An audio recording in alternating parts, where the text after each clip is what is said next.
Guys, welcome back. Welcome to 2021, the year which everyone promises will be better than the last. You guys seem to really love my last Todd's review video. It's the second best video for the time period it's been up that I've ever uploaded. So you guys must really like it. It generated a lot of discussion both on YouTube, on Instagram and on Facebook. So I put it out to you guys not too long ago. What do you want me to see review next?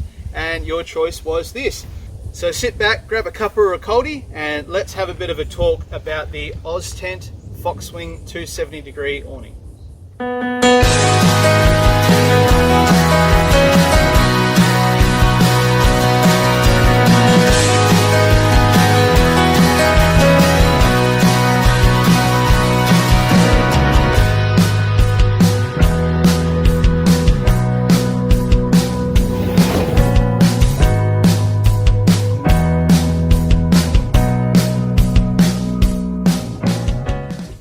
So before we get stuck into this review of my Foxwing awning, I'm going to quickly set it up and show you just how easy it is to do.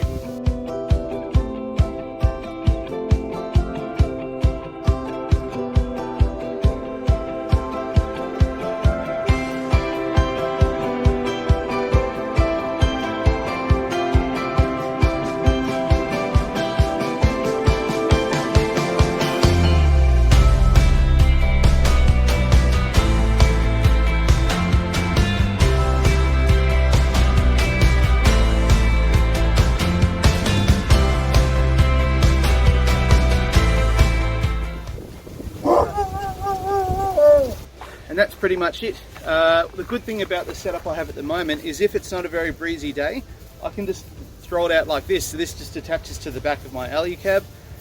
There's enough tension in it that everything holds open. And if I'm smart, I can actually park in a way so that the wind is going to hit the back of the car and not come underneath this awning and lift it up and hope potentially break it. Today it's a little bit gusty though, so I'm going to put the poles up. Again, it's a quick and easy process. You can put the guy ropes down if it's really, really breezy, but sometimes even just a simple fact of putting something there to kind of hold it in place makes a big difference. So in terms of mounting the actual awning, they usually come with like some special L brackets. Because it isn't a freestanding awning, it's a lot lighter than some of the other 270-degree awnings, which really makes a difference when you're mounting it, because you don't have to mount it with massive big girders. Mine I have bolted directly to the alley cab. If you want to see more details on how I did that, check out my alley cab video and the install and everything. It's mounted hard up against that, except for this front bit where it needs that gap because of the taper of the actual rooftop tent, but it's mounted hard up against the tent with 6 bolts, so 2 at the front, 2 in the middle and 2 at the back, and some brackets underneath. So it's on there really sturdy, which means that when I want to use it, I can just pull it out, literally undo it, clip it on the back, and not even use the poles. Again, if it's not breezy, that's a great idea. Or if you can face the car into the wind, that's also really great. But especially if it's windy, I would definitely recommend putting the poles down. There is reports of these snapping. Wind gets underneath them and folds them over the roof, which is obviously not ideal. But it hasn't happened to me, and I've just been sensible with my use of poles. It's not hard, and it's not a lengthy procedure to put the poles out and put the guy ropes on them. So I definitely recommend, whenever you're not too sure about the wind, throw some guy ropes in them. Well, I kind of go, it's either going to be no poles, no breeze, slight breeze, I'll put just this pole down. Tends to kind of take most of the strain off of the flapping and stuff. Or if I'm expecting a large amount of breeze, I'll put all of them down.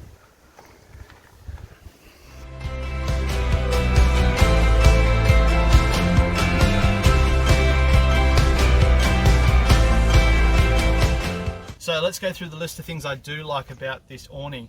So I really love the quality of it. Most of the Oztent stuff, honestly, I can't fault. It's really, really good. The canvas is great. All the like little fixtures like your zippers and your velcros and all that kind of stuff just seems to work, and it just seems to last, which is awesome. It's got lots of different options available, so you can put walls and tents and other bits and pieces onto this. They have a tag along tent that you can attach on. Also, I'm pretty sure the the Oztent RV tents, so RV 3, 4 and 5, all marry up to this awning, which is awesome. So if, like for me for example, we've got the rooftop tent, works great. If we start having a family, we can just add on a tent or whatever, and our setup can remain virtually the same. Whether or not it happens or not is another thing entirely. It's so quick and easy to set up and use. Now that I've got it mounted to the rooftop tent, it's just so sturdy, and I can just run it out, attach it on there, and not even run any poles. Previously I had it with like L brackets, and I attached it on the bottom of an ARB steel roof rack, like a cage, and it flexed a lot. Once you had it out, the rooftop tents, you had the car like this, and the awning was like this, but when you had it out, it tilted away and everything kind of fell down. It was horrible. Whereas now it's really sturdy, and I just love the fact that it's like, oh, it's a bit sunny, just pull the awning out, all good. Really great for working on the car as well if it's really sunny. Being able to cover 3 sides of the car makes a massive difference in my mind. Obviously having the side of the car covered is really important. Most people will have a simple awning on the side, which does that just covers the side, which is great. Also covering the rear area. So obviously with being the Prado, you work out of the back of the car.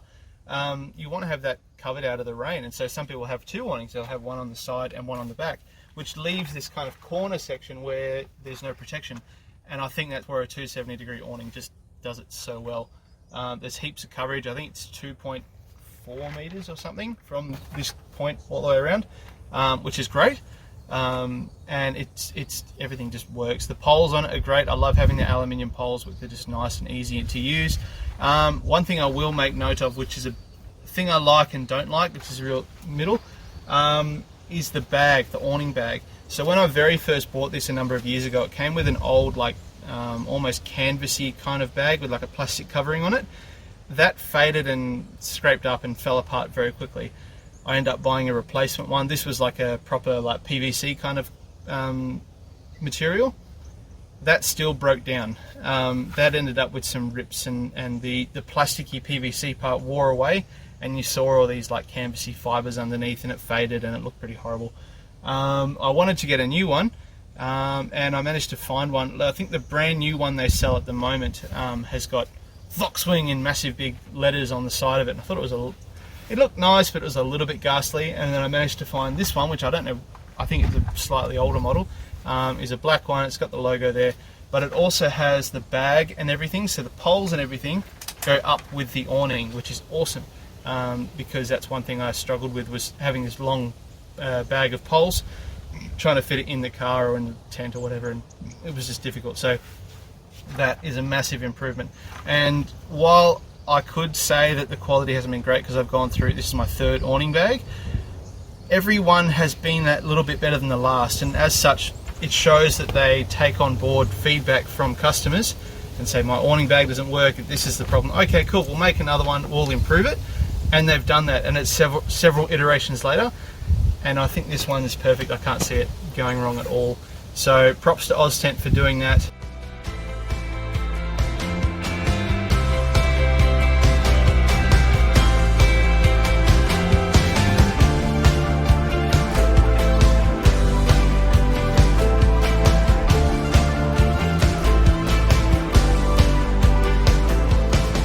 So onto the things I am not that fussed on this awning.